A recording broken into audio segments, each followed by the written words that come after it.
एक एक बार की बात है। मुगल दरबार में बादशाह अकबर अपने दरबारियों के साथ किसी मुद्दे पर चर्चा कर रहे थे।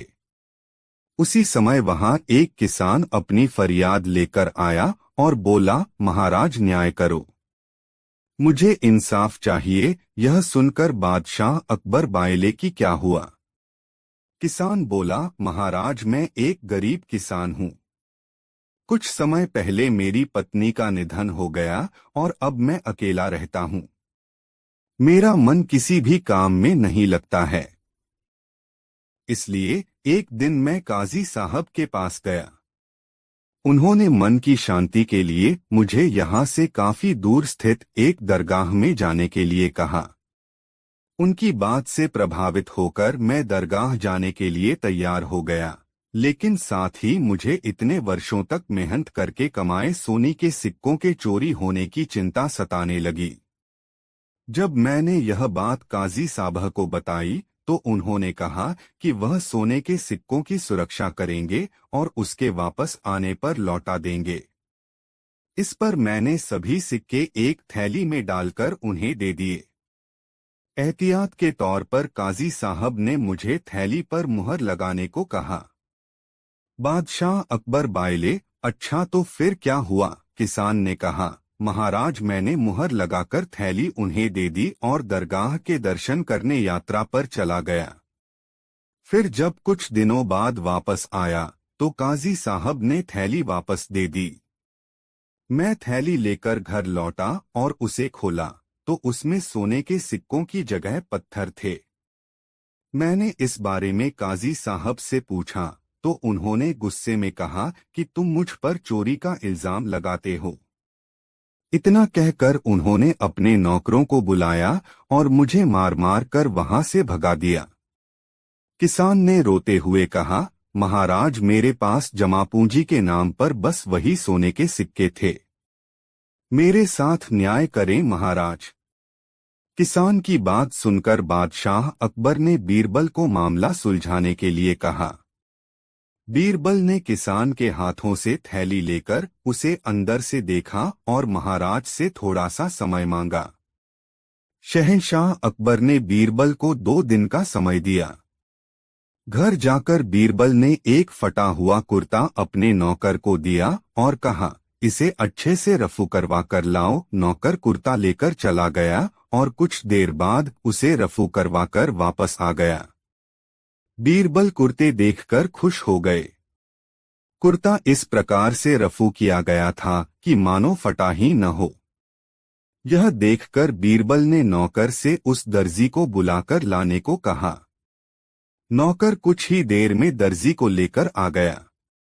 बीरबल ने उससे कुछ पूछा और वापस भेज दिया। अगले दिन बीरबल दरबार पहुंचे और सैनिक से काजी व किसान दोनों को दरबार में लेकर आने का आदेश दिया। कुछ ही देर में सैनिक काजी व किसान को साथ ले आया। इसके बाद बीरबल ने सैनिक से दर्जी को भी बुलाने के लिए कहा। यह सुनते ही काजी के होश उड़ गए। दर्जी के आते ही बीरबल ने उससे पूछा, क्या काजी ने तुम्हें कुछ सिलने के लिए दिया था? तब दर्जी ने कहा, कुछ महीने पहले मैंने इनकी सिक्कों वाली थैली को सिया था। इसके बाद जब बीरबल ने जोर देकर काजी से पूछा तो उसने डर के मारे सब कुछ सच सच बता दिया।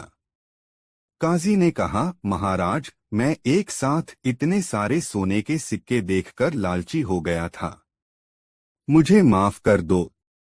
बादशाह अकबर ने काजी को आदेश दिया कि वह किसान को उसके सोने के सिक्के लौटाए और साथ ही काजी को 1 वर्ष कारावास की सजा सुनाई। इसके बाद एक बार फिर सभी ने बीरबल की बुद्धि की भूरी भूरी प्रशंसा की। कहानी से सीख, कभी लालच नहीं करना चाहिए और न ही किसी के साथ धोखा करना चाहिए।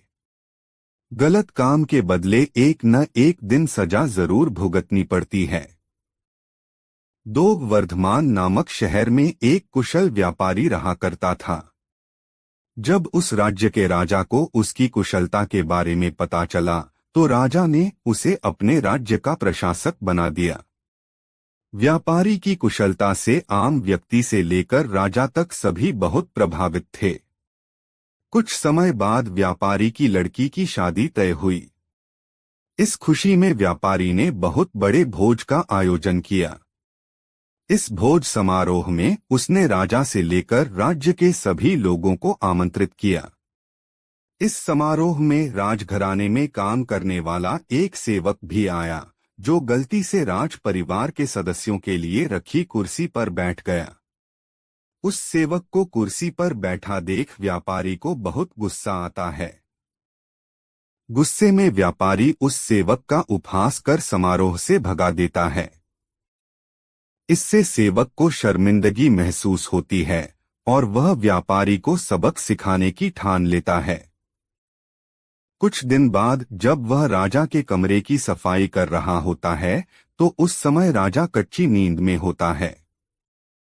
सेवक मौके का फायदा उठाकर बड़बड़ाना शुरू कर देता है। सेवक बोलता है, व्यापारी की इतनी हिम्मत जो रानी के साथ दुर्व्यवहार करें।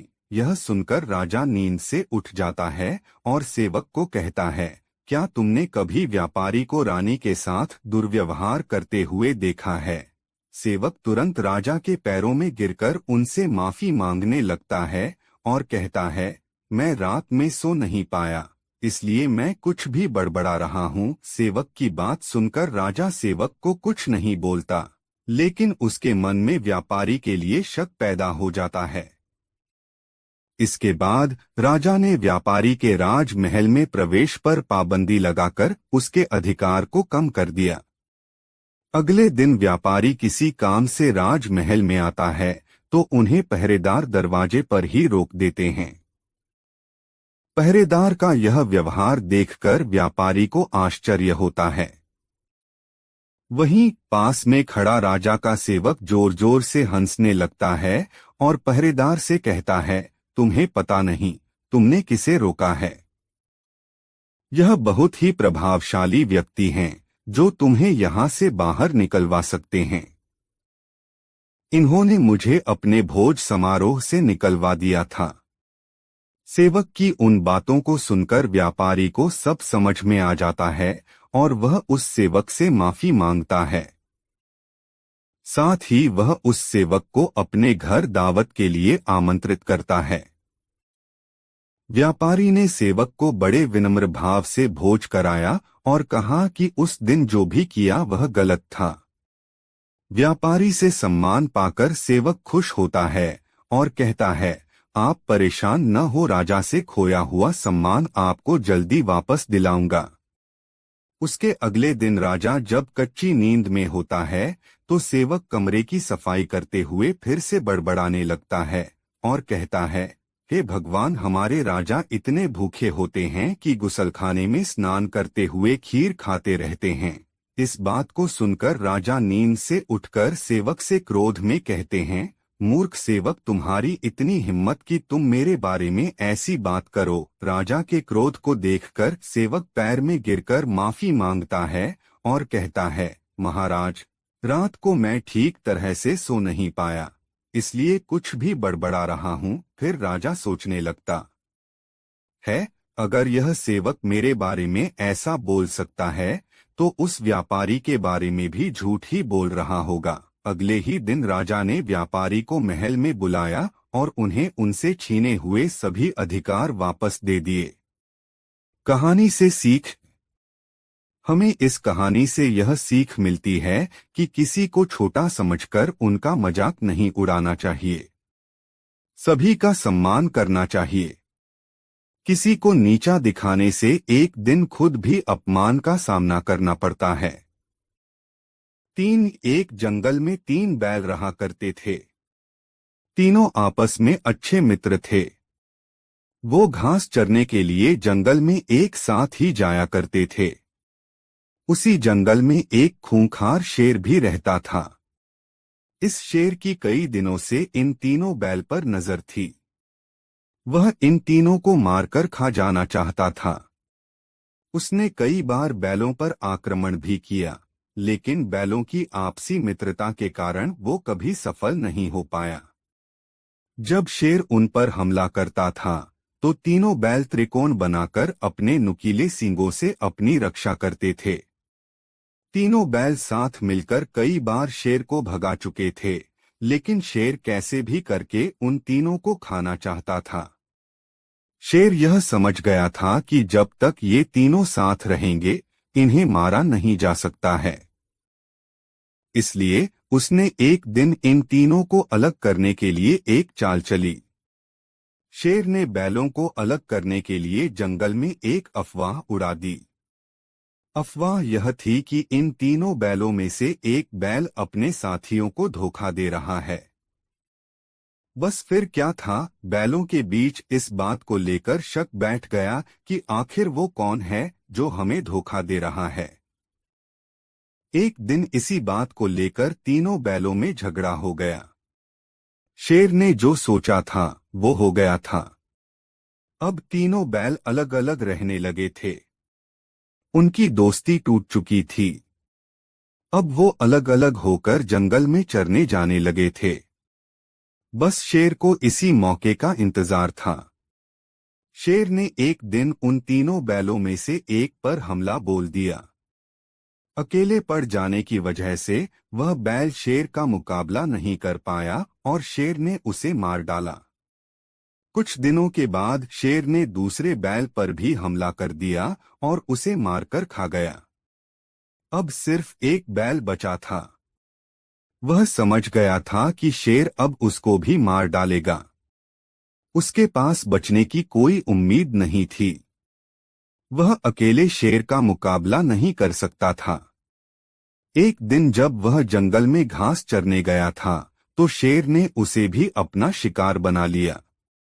शेर की चाल पूरी तरह कामयाब हुई और उसने तीनों बैलों की दोस्ती तोड़कर उन्हें अपना शिकार बना लिया था।